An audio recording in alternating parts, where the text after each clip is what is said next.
Olá, boa noite. Tudo bem, Pablo? Tudo jóia. Hoje a gente vai receber aqui a Clarissa Garotin. Você é deputada federal hoje, né? Isso, atualmente estou terminando meu segundo mandato de deputada federal. E possivelmente uma futura governadora. Isso na sua cabeça passa aí, governo? Eu acho que a gente tem que viver um dia de cada vez, né? Eu acabei de sair de uma eleição aqui para o Senado. Eu teria uma reeleição garantida para deputada federal. Meu irmão hoje é prefeito da maior cidade do interior do nosso estado. Eu teria uma reeleição tranquila.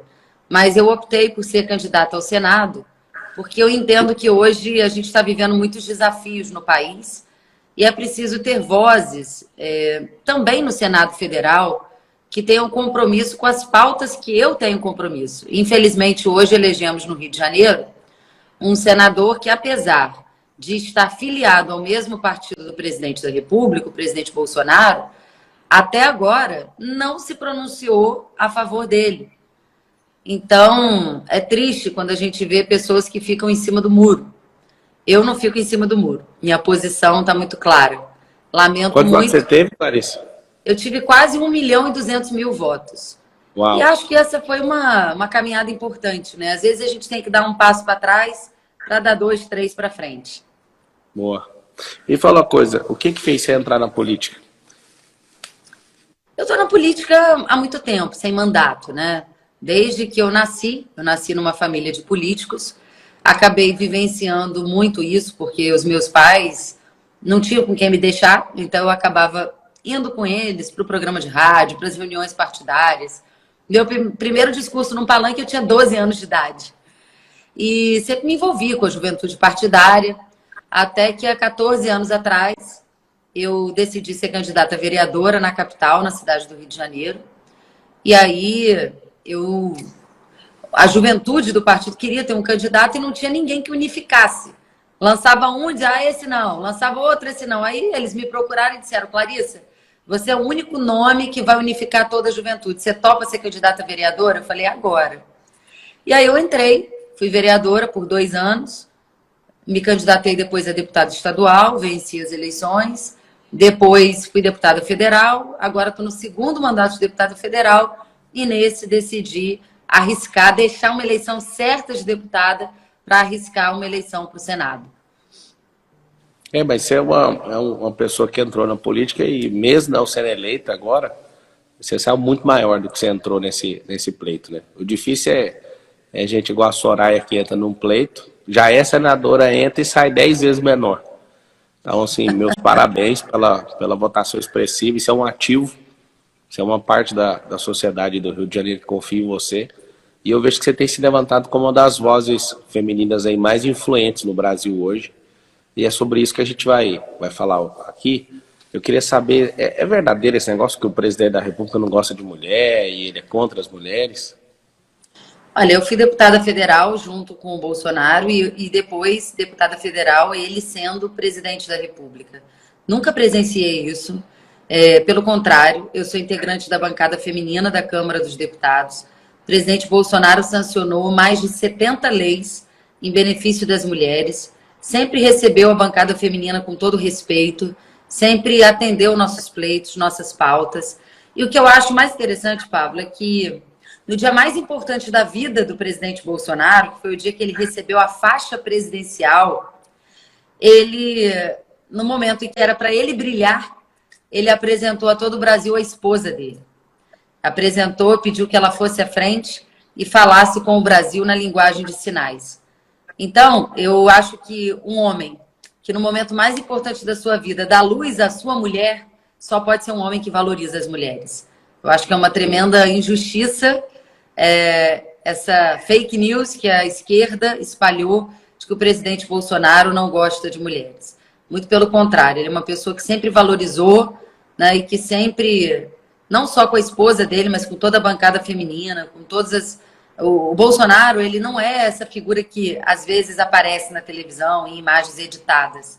Ele é uma pessoa que conversa, ele é uma pessoa que ouve, ele é uma pessoa afável com as outras pessoas. Por que você acha que a mídia faz isso? Por que a mídia pinta esse demônio aí? Eu acho que o Bolsonaro ele bateu de frente com o sistema. E isso acontece com todo mundo que bate de frente com o sistema. Ele bateu de frente com o sistema midiático, ele bateu de frente, né, com verbas de patrocínio, ele bateu de frente com o Supremo Tribunal Federal, ele bateu de frente com muitas estruturas do sistema que estavam organizadas e que ele disse, eu não concordo. E a partir do momento que ele faz isso, ele ganha o sistema contra ele. Quando eu vejo, por exemplo, o Pix, né, o Pix que foi um grande avanço para os brasileiros, os bancos perderam com isso, os bancos deixaram de lucrar. Então, é claro que os bancos preferem alguém que favoreça, né, o sistema.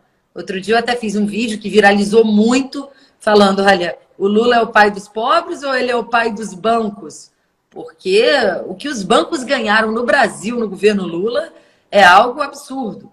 Então, eu acho que o Bolsonaro ele bateu de frente com o sistema. E ele está certo de bater, porque o Lula teve a chance, quando ele se elegeu, ele pregou muito contra sistemas pré-estabelecidos no Brasil. E ele teve a chance de mudar isso, e ele não mudou. E o Bolsonaro tentou mudar. Algumas coisas ele conseguiu, outras, né, ainda estão caminhando, mas era óbvio que ele sofreria também pressões de um sistema que se favorece de deixar tudo como está. Eu lembro na primeira eleição do Bolsonaro, ele se elegeu dizendo, a gente tem que mudar isso daí. Isso daí, na cabeça de cada um, era uma coisa, é o sistema.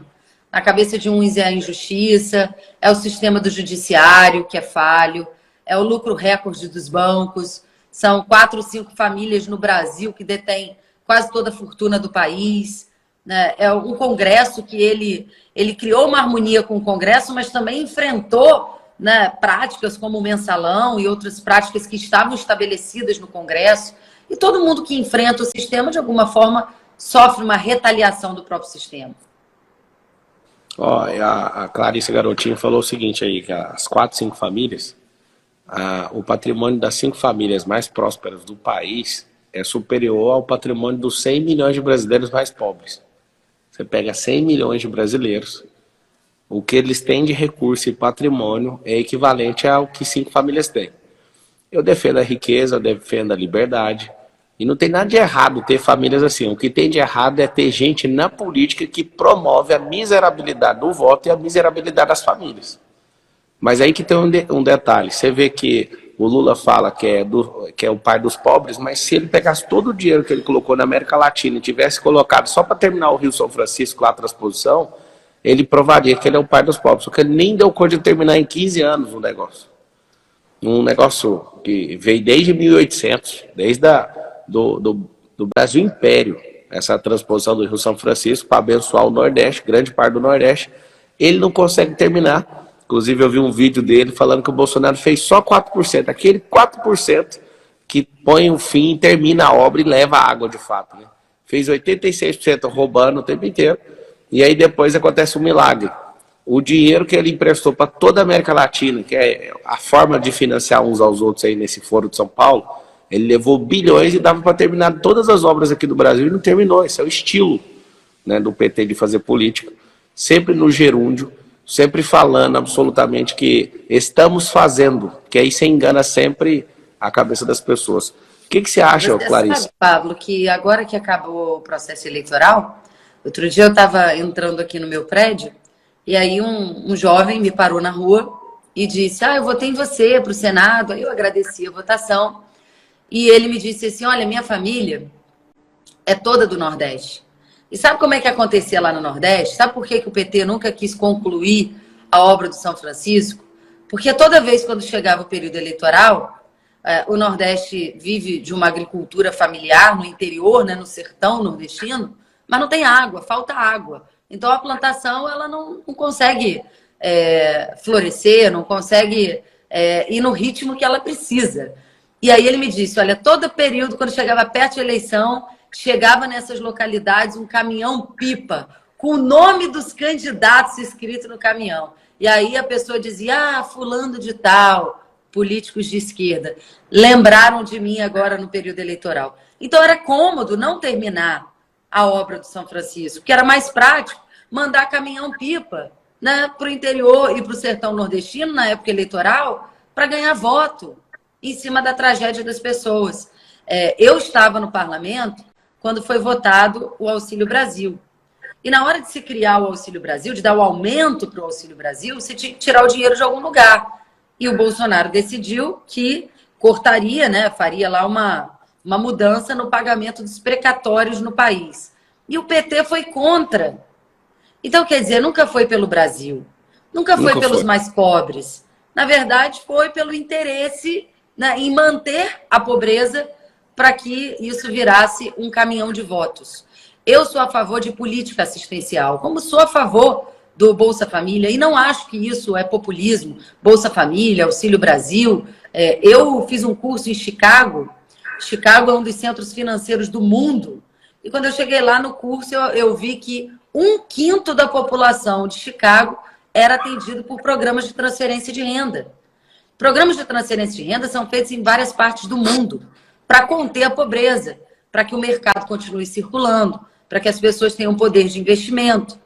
A questão é quando você faz isso para melhorar a economia e a vida das pessoas, ou quando você mantém um sistema nesse formato justamente para se beneficiar da pobreza dos outros.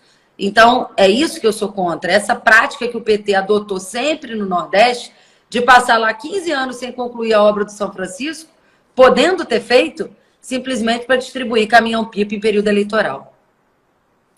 Se as pessoas pensassem um pouquinho, você ia ver, né?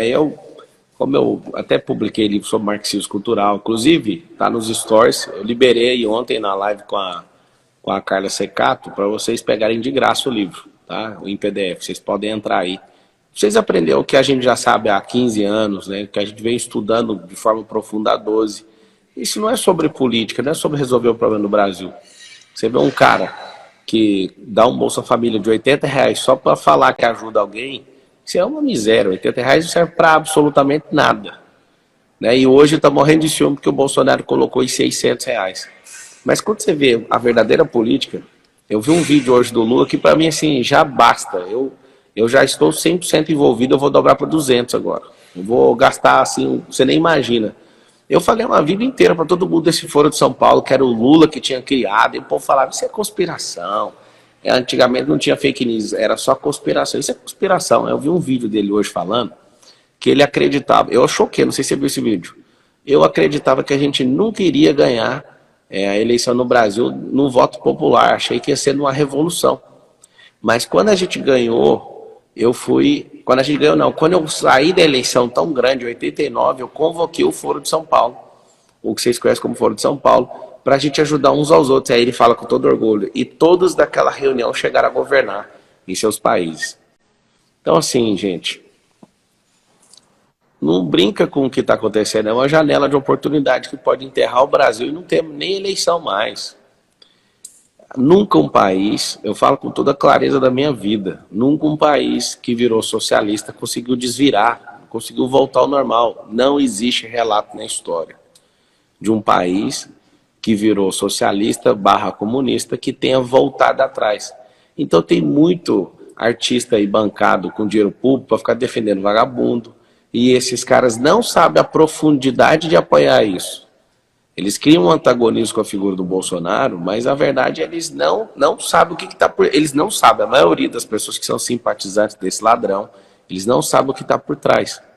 E eu vou postar esse vídeo. Vou postar esse vídeo logo depois da live para vocês comentarem, marcarem, compartilharem, baixarem e postarem. Porque a nossa máquina agora é a gente. Nós que precisamos fazer isso.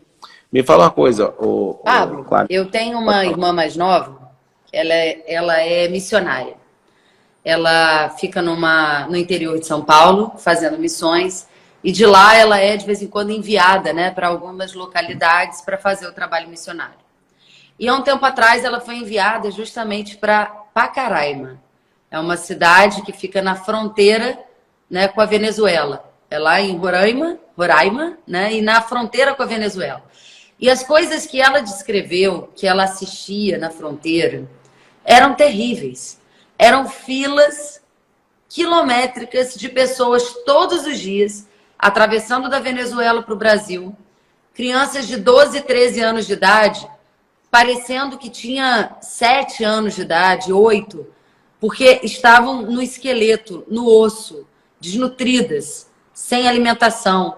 Mulheres se prostituindo na fronteira, na saída da Venezuela para o Brasil, para conseguir comprar alguma coisa para alimentar os seus filhos. Uma pobreza, uma coisa, uma miséria horrível, né? Que nem se compara com nada do que a gente vive aqui no Brasil, né? Nos lugares onde há pobreza, não se compara com o que está acontecendo na Venezuela, né? Onde os animais, até cachorro, né? Estão sendo mortos para servirem de alimentos para as famílias venezuelanas.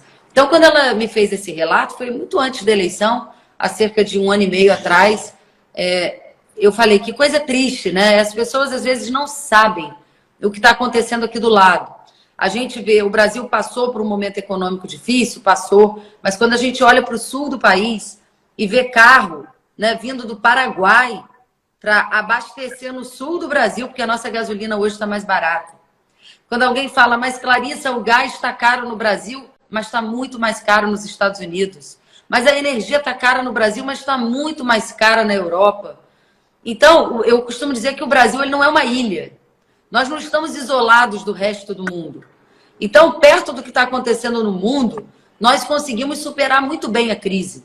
A gente lamenta, né, o que aconteceu com o Brasil, mas aconteceu coisas muito piores no resto do mundo. Então, o Brasil está superando a crise, e isso graças aos recursos que o governo federal distribuiu para estados e municípios. Isso graças ao auxílio emergencial, que atendeu a 68 milhões de brasileiros durante a pandemia. Isso graças ao Auxílio Brasil, que hoje atende quase 6 milhões de brasileiros a mais e pagando uma média muito superior. Enquanto o Bolsa Família pagava uma média de R$150, o Auxílio Brasil paga no mínimo R$600 e a pessoa, se conseguir um emprego, não perde o benefício. Então, quando eu olho, eu falo, olha, vamos pensar no Brasil, vamos pensar no futuro do nosso país. Você não precisa amar, né, o Bolsonaro, você não precisa ser Bolsonaro de carteirinha, você precisa olhar para o futuro e pensar o que você quer para o nosso país. É o que eu costumo dizer. A corrupção, ela pode acontecer em todos os lugares. Ninguém está livre de enfrentar a corrupção no seu governo. É um governo muito grande, com milhares de servidores. Você não tem condições de controlar o que cada servidor e o que cada cargo de confiança faz. Mas o problema do PT é que ele institucionalizou a corrupção no Brasil. Se a gente tinha lá 13 diretorias na Petrobras, todas as diretorias roubando. Era corrupção na Petrobras. Não, só um gerente da Petrobras devolveu 100 milhões de reais. Só um. Só um. Um né? gerente. Então, corrupção em todas as diretorias da Petrobras, corrupção na Eletrobras, corrupção nos Correios. Era dinheiro, dólar na cueca, como é que faz dinheiro em mala do Gedel, dinheiro envolvido em caixa de uísque, em charuto cubano. Não dá, não tem como aceitar uma situação como essa, passar uma borracha e dizer que não tem nada a ver, que não tem problema. Ó, o Marcelinho Crivella tá aí na live. Fala, Marcelinho. Legal. Parabéns, Bora. Marcelinho, aí pro seu pai. Se elegeu agora deputado federal aqui no Rio. Tamo junto, Marcelinho. Me fala uma coisa, o que você acha que as mulheres, qual que é o papel delas nesse processo eleitoral? Faltando 3 semanas aí pra gente declarar o funeral do Lula, eleitoralmente falando, sem violência, mas assim, para dar aquela esfregada na cara desses comunistas. Assim, eu, de verdade, eu já acordei com tudo que eu tô fazendo e articulando com tanta gente. Eu acredito, de verdade, tá, que o Bolsonaro vai levar de 70 a 30. Vai ser um negócio assim, todo mundo tá esperando. É aquela coisa apertada, mas vai sim, o brasileiro vai acordar, eu acredito nisso, é por isso que eu estou envolvido. E aí a gente vai ver uma lavada na urna, porque eu só acredito numa coisa, para vencer qualquer fraude, qualquer manipulação de qualquer esfera, excesso de voto. Eu não sei se vocês querem isso, mas se vocês querem dar uma resposta para o PT, tem que trabalhar todo dia. É isso. É muito pouco o tanto de voto que tem que virar, é pouco. Aí quando você fala assim, é pouco mesmo? É pouco. Se você for pegar e calcular a quantidade de votos por cidade, é pouco demais. São 5.500 cidades. Você virando devagarinho os votos todo dia, conversando. Tem influenciadores famosos que a gente se juntou aí, e eu vejo eles respondendo 1 a 1 no direct. E aí a gente tem um grupo, eles mandam, eu não sei sobre isso aqui de reforma administrativa. Aí eu tô lá o dia inteiro falando, responde isso, responde aquilo, responde isso, responde aquilo. Por quê? Porque as pessoas realmente estão lutando. Eu quero saber quantos estão lutando. Escreve nos comentários assim, eu acredito no Bolsonaro. Aí alguém fala, não, mas eu tô magoado com ele. É igual seu pai, você fica magoado com seu pai, você vai deixar de ter seu pai? Você vai deixar de defender seu pai? Aí eu tô magoado com meu marido, você vai divorciar por causa de mágoa? Ah, falaram isso, estão dizendo isso. Deixa eu te falar uma coisa, pega uma comprovação de caso. Pega uma comprovação de caso, de assim, ó, isso aqui, eu já falei o negócio dos imóveis, que é a notícia da UOL, a bomba de fumaça, a hora que a fumaça passar, não vai ter como, se você não entrar para entender, não abrir os olhos no meio da bomba de fumaça, aquilo é uma miséria de notícia, não tem fundamento nenhum. Quando você pega todos os assuntos, as pessoas estão caindo em narrativa. Você, Clarice, eu acho que as mulheres, você me perguntou qual é o papel, e eu acho que é preciso uma reflexão profunda das mulheres. Porque como é que eu vou votar em alguém que diz que não tem problema um rapaz que rouba o celular na rua para tomar uma cervejinha, né? Porque o Lula defende isso. Eu quero poder andar na rua com tranquilidade. Eu já fui assaltado 2 vezes no Rio de Janeiro. Já roubaram meu celular 2 vezes no Rio de Janeiro. Uma vez à mão armada e outra vez não foi à mão armada, mas eu também não quis pagar para ver. Eu acho que essa cultura no Brasil precisa mudar.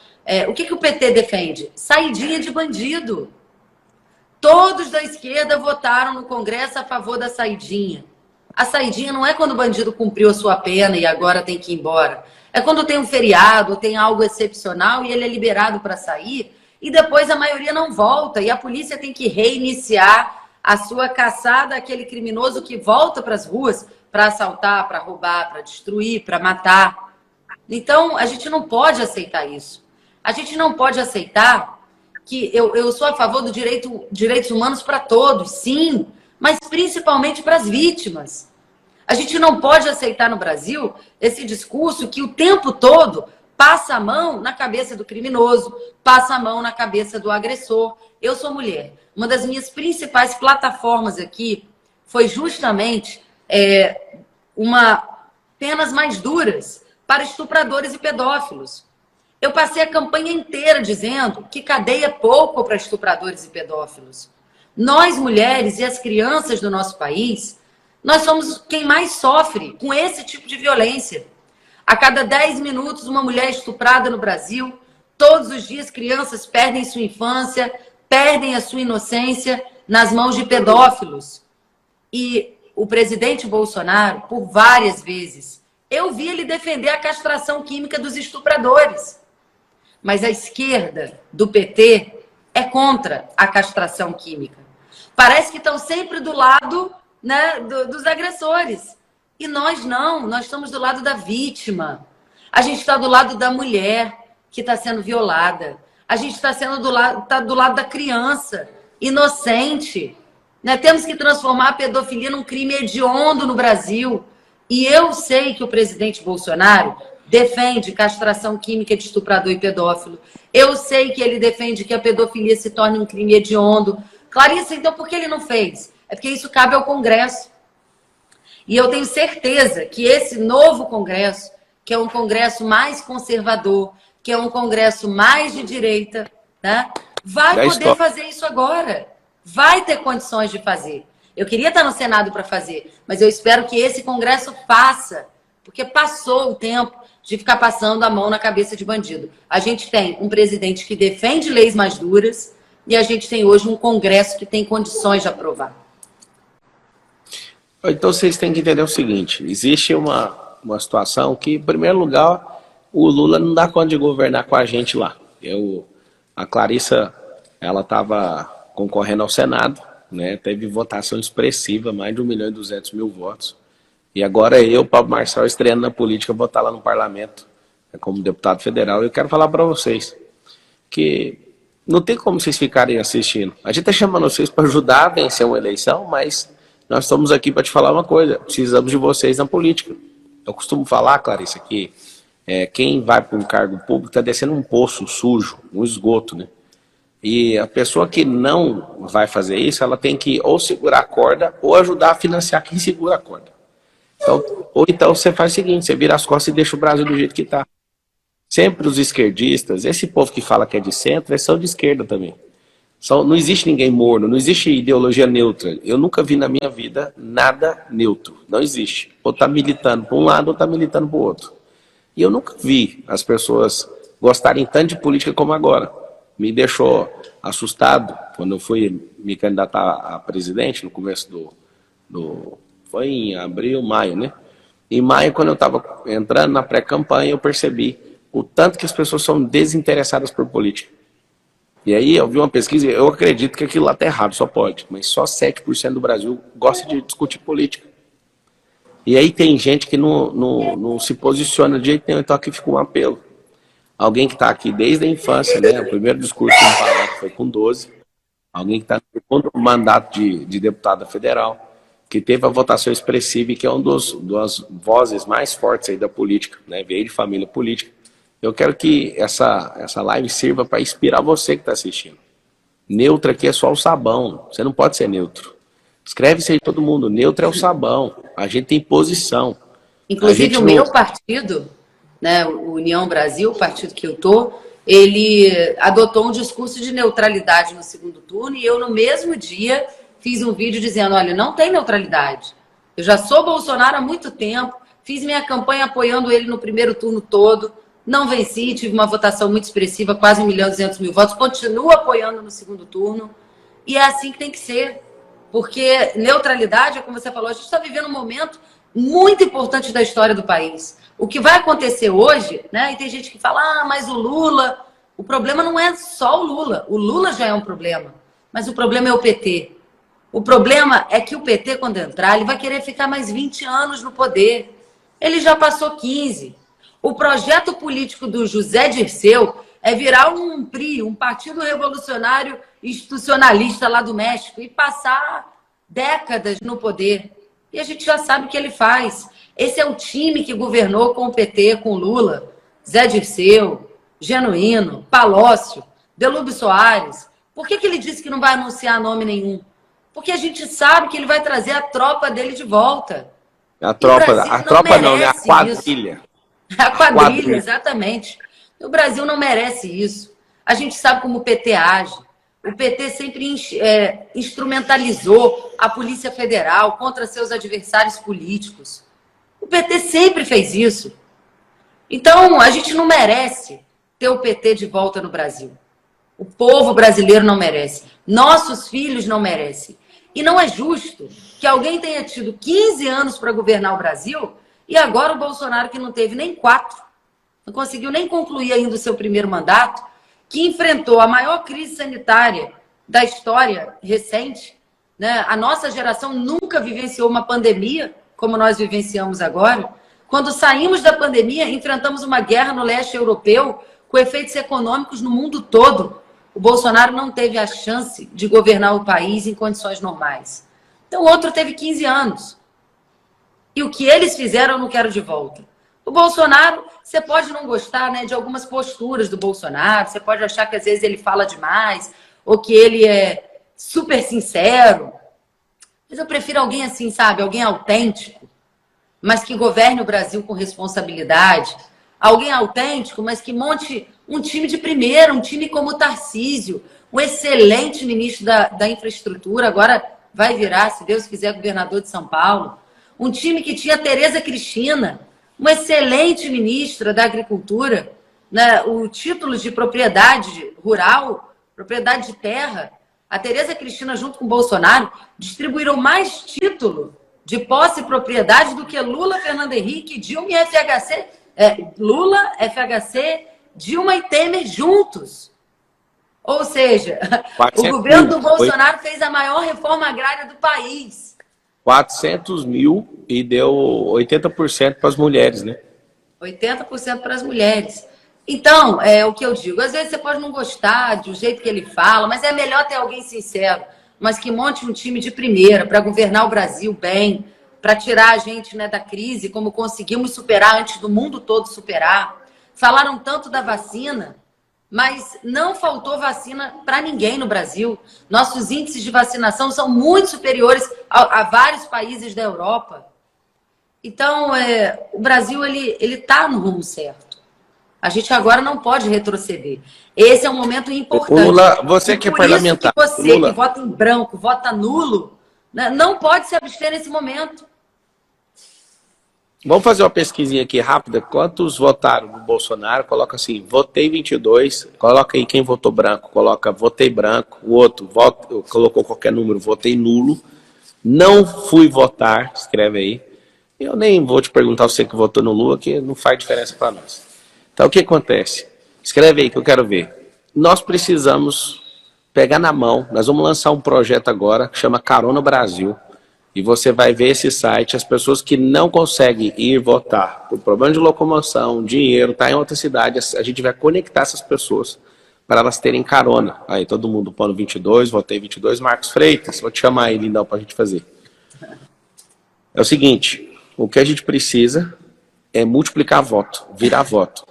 Petista, cauterizado, não muda a discussão. Você até vai desanimar conversando com ele. Ele tem a mentalidade dele, é uma frequência, uma sintonia, o cérebro. Então existe uma sintonia ali. Agora, todos vocês que votaram, vocês têm certeza, né? Vamos votar de novo no Bolsonaro. Vamos. O que a gente tem que fazer? Virar voto todo dia. Você tem que ver o que eu estou fazendo. E aqui vai mais uma indicação. Depois dessa... Eles vão fazer um stories e vão perguntar. Vocês votaram no Bolsonaro, branco, nulo, não foram, ou votou no Lula? As pessoas vão marcar, vocês vão chamar no direct. Isso aí, ó, quanto menor a quantidade de seguidores, mais eficiente a ação. Ou seja, vocês podem ajudar mais do que a gente. Nós você falou uma coisa importante, Pablo. Você falou, nós temos que virar voto a voto. E às vezes a gente está muito preocupado com quem está distante. Vamos começar no micro. Primeiro na sua casa. Tem alguém na sua casa que não votou no Bolsonaro? Conversa com essa pessoa. Depois no restante da sua família. Tios, primos, parentes.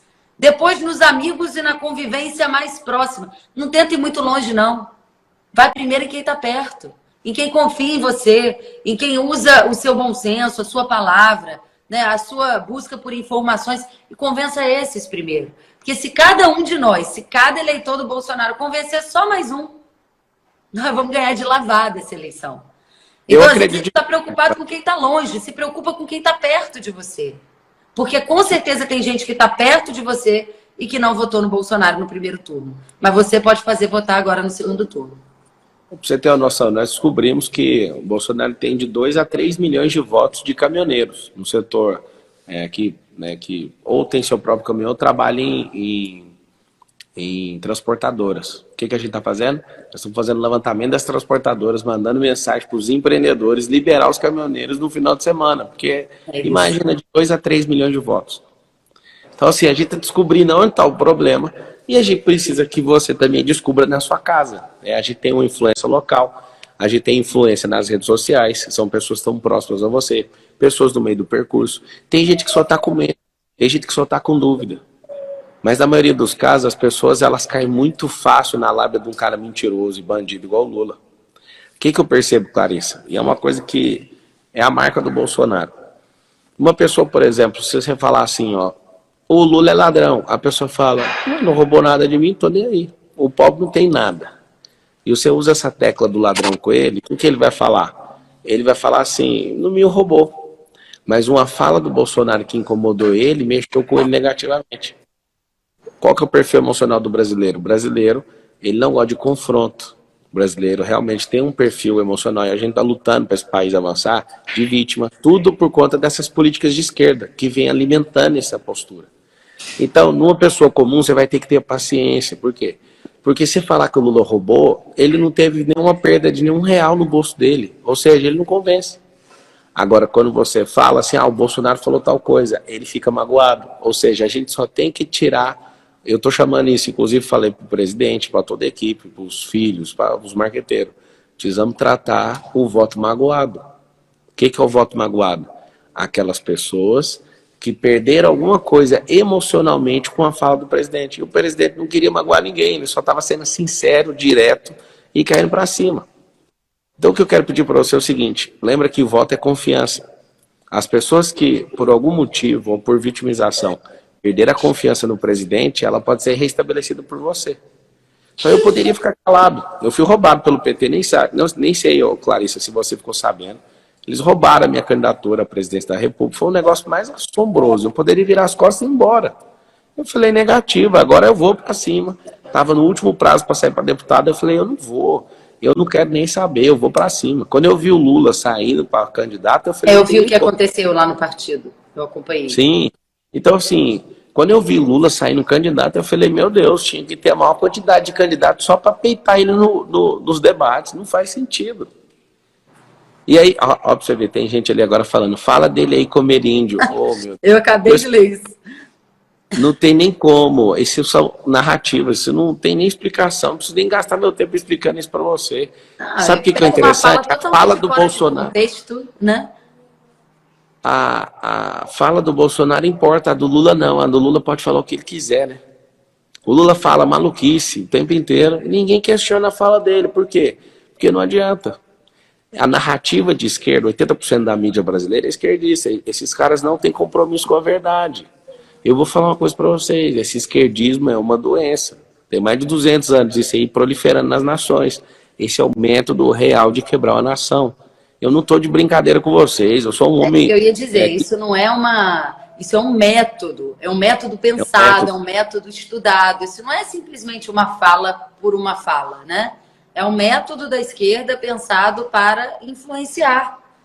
Mas eu tenho certeza que, olha, o povo brasileiro é um povo que defende os valores cristãos, é um povo que defende a família, é um povo que é antidrogas, né? Porque a grande maioria da população não tem nem condições de pagar um tratamento, né, para livrar um filho seu das drogas. O povo brasileiro é um povo que é trabalhador, é um povo que é honesto. A maior parte do povo mais humilde, mais pobre do Brasil, é um povo que cata moeda, mas que paga suas dívidas, paga suas contas. E aí muita gente me fala, Clarissa, pela sua origem, né, de ser uma pessoa que sempre defendeu as pautas sociais, como é que você está do lado do Bolsonaro? E eu sempre digo, eu tenho que estar do lado de um governo que atendeu 6 milhões de brasileiros a mais no Auxílio Brasil, que mais que dobrou a média do valor do Auxílio Brasil, que hoje é de R$600, que permitiu que os jovens pudessem refinanciar suas dívidas no financiamento estudantil, que deu auxílio para caminhoneiro, que deu auxílio para taxista, que comprou todas as vacinas que foram aplicadas no Brasil, que ajudou prefeitos e governadores nas horas difíceis. Se isso não é pensar no povo, né, que disse, olha, essa política do fecha tudo, isso vai matar a nossa economia, isso vai acabar com os empregos no Brasil, isso não é pensar no povo. Porque aqueles que puderam ficar em casa sem que nada fosse mexido no seu salário, esses puderam ficar em casa. Mas quantos perderam tudo? Né? Quantas vidas foram destruídas, quantas famílias não tiveram o que comer e que foram socorridas, né, pelo Auxílio Brasil. Então, até pela minha origem mesmo, eu vi o quanto ele fez, né, pelas pessoas que passaram por necessidades maiores nesse período mais difícil que o Brasil enfrentou. Então, eu acho que é isso, Marçal. Agora é o momento de arregaçar as mangas. Cada um convencer o núcleo mais próximo, né?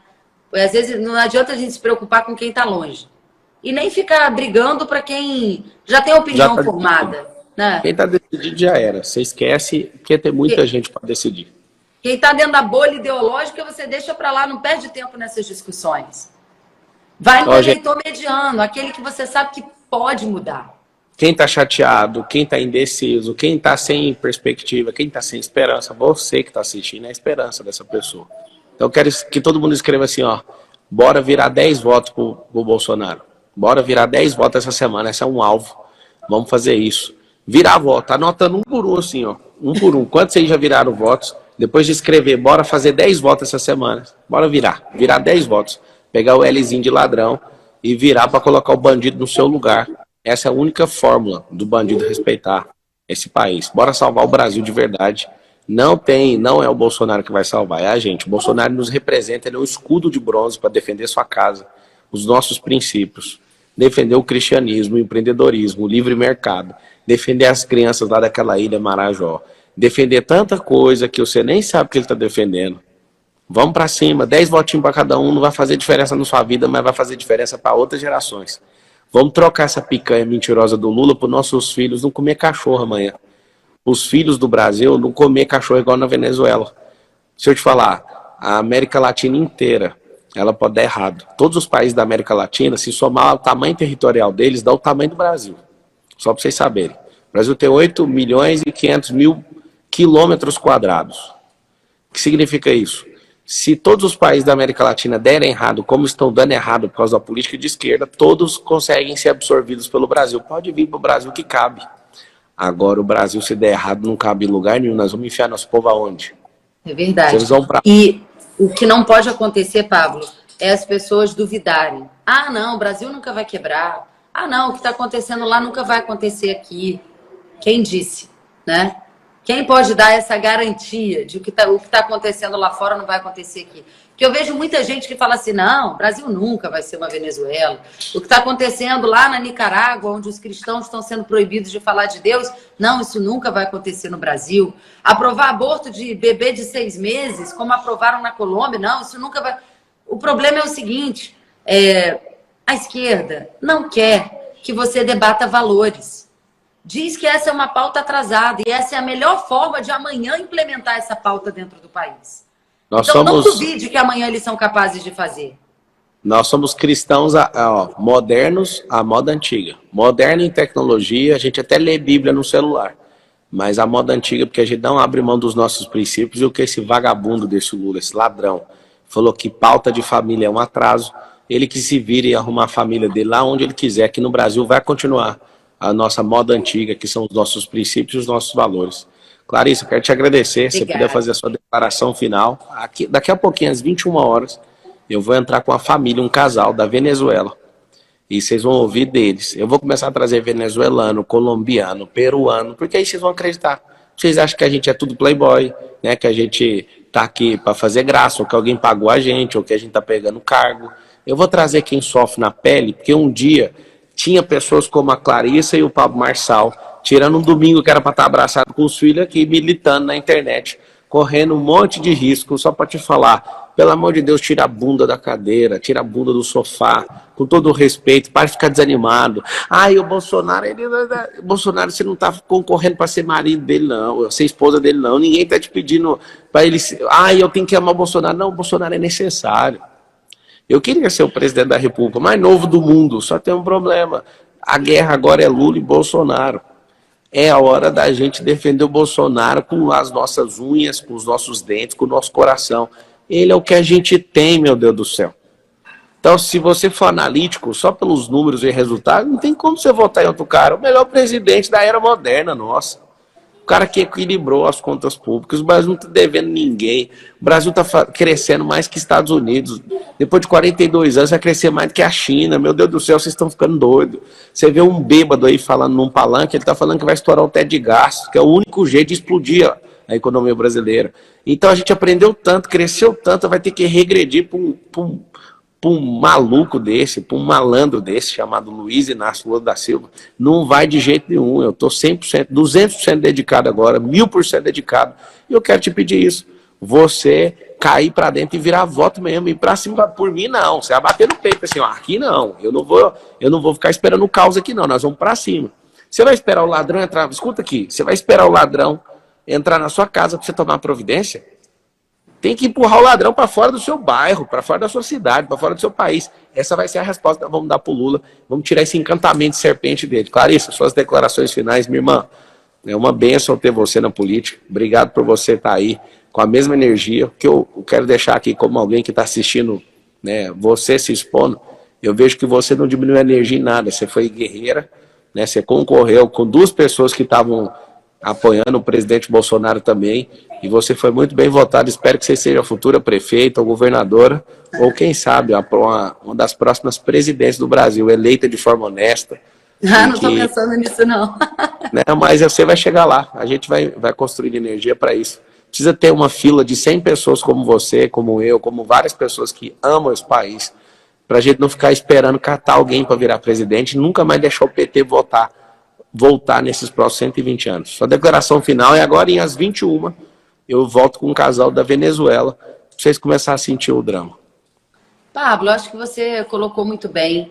Esse é um momento de unidade, né? Como você falou, você não precisa ser Bolsonaro de carteirinha, mas é pensar o que a gente quer para o nosso futuro, né? Futuro do nosso país. O que a gente quer, de fato, né? Para os nossos filhos que estão aí, né? Que país a gente vai deixar para eles? Se a gente vai voltar ao retrocesso de um partido que quer ficar mais 20 anos no poder, ou se a gente vai aproveitar essa oportunidade histórica que a gente teve de dar uma guinada para o centro-direita, de dar uma guinada para os maiores investimentos que o Brasil teve nos últimos tempos. Um governo que olhou para todos, um governo que olhou para o Nordeste, um governo que olhou para o país inteiro, um governo que mais distribuiu título de propriedade, o governo onde menos teve invasão, né, de propriedade privada, invasão de terra, o governo que mais comprou vacinas, um país que está os maiores índices de vacinação do mundo, um governo que teve ministros excelentes, como a Tereza Cristina,